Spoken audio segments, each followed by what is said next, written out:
Take a look at this. We've got two $100 bills. One is real, one is fake. Rosanna, who handles these things all the time, could not tell the difference. Well, I thought that was like some hologram or something that kind of set it apart, but it was hard because they both had the barcodes. And I'm telling you, they both feel like the real deal. This is the fake one, by the way, and I don't know how you can tell. We'll meet the experts in a moment. Go to the videotape if you can. There's something like, Rosanna, $80 million in counterfeit money being spread throughout the country every single year. You know, there was a big bust at JFK a couple of weeks ago. The Secret Service and Department of Homeland Security are keeping up with new technology because there's funny money out there. Just last month, as you mentioned, the Secret Service and U.S. Customs seized more than $65,000 in counterfeit $100 bills at Kennedy Airport. So the Secret Service and the U.S. Customs and Border Protection people were good enough to come here with some fake money. Let's meet Robert Perez, the U.S. Customs and Border Protection Director of the New York office. Thank you for being here. Thank you, Greg. We also have Robert Sica, Secret Service Special Agent in charge. Sir, thank you so much. Thank you for having us. So why is there more funny money out there? Counterfeiting has been a problem in this country, and quite frankly, right now, the concern for us is Peru. Peru is the #1 source of counterfeit money in the country. Do they have better printers or something over there? They traditionally use a traditional form of counterfeiting, which is a commercial-grade offset printer that produces very, very high-quality notes.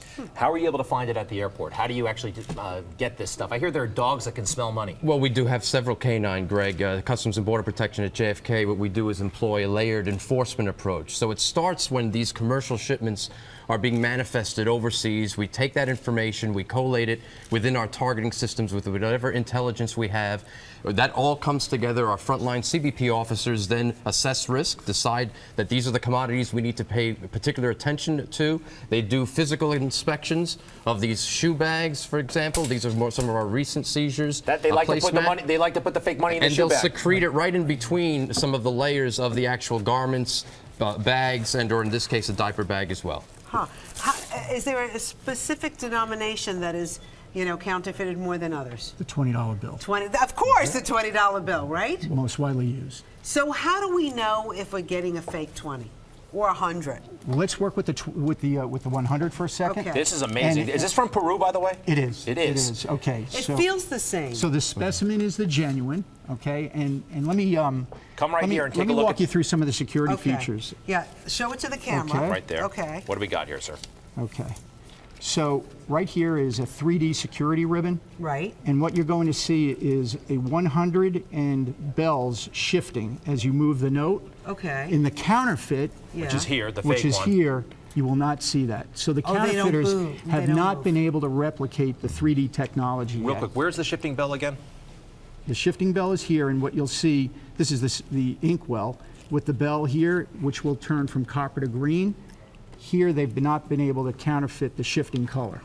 Interesting. That's what the cashier is looking for. And that's what Rosanna is not looking for, but she should be looking for. No, I will be looking. Is it the same kind of thing on a $20 bill? No, no. And because of the value of the $100 bill, the Bureau of Printing and Engraving, Treasury, ourselves, and the Fed make determinations as to how much they're going to invest in placing the security features in the currency. Okay, the shifting. Okay, I kind of see the shifting bell there. In this, there's the bell right there, right? And you don't see it in the upper one. Is that what you're looking for? That's right. Okay. All right. Now listen. What about this one? We confiscated this. Counterfeit. That is I understand this was confiscated. Could you make it a little bit more obvious? Somebody was trying to spend these downtown. So. What do you think? Yeah, a bit of a problem. Well, one big problem here is forget these two bozos. It's 10 on the front and 20 on the back. That's right. All right, all right. So the Secret Service, you got your hands full with this stuff.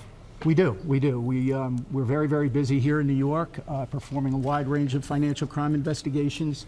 Come this fall, we will be celebrating. New York is hosting the the UNGA, the commemorative anniversary. So That's what are we going going to be a lot of heads to of do? You state, a giving out papal free visit. $100 bills? No, no free $100 bills, but we do have our hands full. No, with the papal visit, the UNGA. Oh, so there's going to be a lot of foreigners, yeah. It's a very, very, very busy district. And Director Perez, I hear that not only, people are sometimes they're freaking out if they got something illegal in the bag, and you guys can kind of sense that. They start sweating profusely. They get very nervous if they're trying to bring contraband in the country. The training that the CBP officers have, Greg, exactly, on the behavioral analysis and what they apply for people attempting to smuggle is really exceptional. And then over time, that experience, and then working collaboratively with the Secret Service and gathering all the intelligence and information that we learn from dismantling these criminal organizations feeds back into CBP on the front line so that we can do a better job in interdicting this Director, stuff. you come in with like a heavy entourage here. Is this because of the counterfeit dollars, or you heard about Greg and me? Well, now that Greg has talked about the 10 and the 20, there was a second reason for Mr. Sica and I to have to come here today. Could I just say one thing about this collaboration, Sure. which is so important for us? The collaboration that we have with CBP here is really unprecedented, and it's really having an effect. The information that we get from these seizures, we're pushing to our office down in Miami, who then in turn pushes it to our offices in Lima, Peru, Bogota, and that helps us on that end. The international cooperation, where we can actually suppress the plants. So Beautiful. It's great work. Rosanna and I, we actually were in the Secret Service for a day and a half. We were? Remember, Rosanna, last Halloween when we were protecting the White House? Oh, yes. I forgot boy, about oh that. boy, oh boy. Here we go. At least we had the uniforms down. How do we look? You guys look great. We look very, very Would official. you hire these two? Yeah, absolutely. Hey, Without question. Thank you very much, Special Agent in Charge Robert Sica from the Secret Service and from the U.S. Customs and Border Protection. The Director, Robert Perez, thank you very much. Thank So you, Greg. Thank you, appreciate the Rosanna. opportunity. Thanks for Thank you. having Where are us. those $100 bills again? And Give them there they back. are. Make sure we- Give them back. We're taking these as well.